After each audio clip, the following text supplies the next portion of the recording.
तो hello guys, welcome to my blog. हमारा और हमारे ब्लॉग का सफ़र रहेगा जौनपुर टू वाराणसी तक का। तो आइए देखते हैं बैठ। मैं सबसे पहले बैठता हूँ टोटो में, जहाँ मेरी और टोटो की दोनों की हालत ख़राब हो रही थी, खराब रोड के कारण। जैसे जैसे हम आगे बढ़ रहे थे वैसे वैसे बारिश ने अपनी औकात दिखाना शुरू कर दी थी। और उसी के साथ ऑटो वाले भैया ने भी किया हमारे साथ गद्दारी और हमें बीच रास्ते में ही छोड़कर चले गए, क्योंकि उन्हें किसी बड़े कस्टमर का आ गया था कॉल। तो हमने पकड़ा एक नया टोटो और अपना सफ़र रखा जारी। तो सफ़र में दिखते हैं कुछ अच्छे दृश्य और हमारे दर्शन होते हैं गोमती नदी से। और इसी के साथ आ गया था समय ऑटो वाले भैया को अलविदा बोलने का, जहाँ पर भाड़ा हुआ था 15 रुपये, लेकिन भैया मांग रहे थे 20 रुपये। लेकिन हम कहाँ मानने वाले थे, हम उनसे लेते हैं 5 रुपये अपने वापस और चल दिए आगे। बहुत तेज हो रहा है। बारिश में कुछ देर वेट करने के बाद मैं मिलता हूँ अपने दोस्त ओम से और हम साथ में ही यह सफ़र शुरू करते हैं अपना। वहाँ पर हम दोनों बैठ जाते हैं एसी वाले बस में, जिसका भाड़ा सुनने के बाद हमें उतरना पड़ता है नीचे। क्या बढ़िया था गुरु। फिर हम पकड़ते हैं एक सरकारी बस, जहाँ पर हमें सीट ही नहीं मिलती है। और हाँ, यही है हमारे दोस्त ओम, जिनके साथ हम अपनी जर्नी एंजॉय करने वाले हैं। तो बस से चलने के बाद हम आ गए थे वाराणसी कैंट, जहाँ से हमें जाना था IP Sigra mall animal movie देखने के लिए। यहाँ पर 1.5 किलोमीटर चलने के बाद हम पहुँच जाते हैं आईपी सिगरा मॉल। हाय हाय।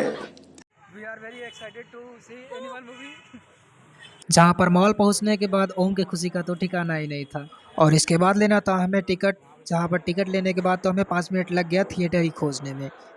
जैसे तैसे भाग दौड़ करने के बाद मिल जाता है हमें हमारा थिएटर, जहाँ पर मूवी को हमने किया फुल एंजॉय। और मूवी तो क्या ही थी, एकदम मस्त बोल सकते हैं, और फुल पैसा वसूल थी। आप भी देख सकते हैं, लेकिन हाँ, एक चेतावनी है, परिवार के साथ मत जाइएगा, क्योंकि जब परिवार के साथ आप जाएंगे तो ना ही तो आप देख पाएंगे, ना ही आपके परिवार वाले देख पाएंगे। समझ रहे हो? मूवी देखने के बाद हमें अटेंड करना था शादी, जहाँ पर शादी में भी हमने किया फुल एंजॉय, और जहाँ पर हमने देखा गंगा आरती। और फिर रात बिताने के बाद हम चल देते हैं घर वापसी के लिए। 3 किलोमीटर चलने के बाद हम पहुंच चुके थे वाराणसी स्टेशन, जहां पर वक्त आ गया था बनारस को अलविदा कहने का। और हमारी यहीं से ट्रेन थी जौनपुर के लिए।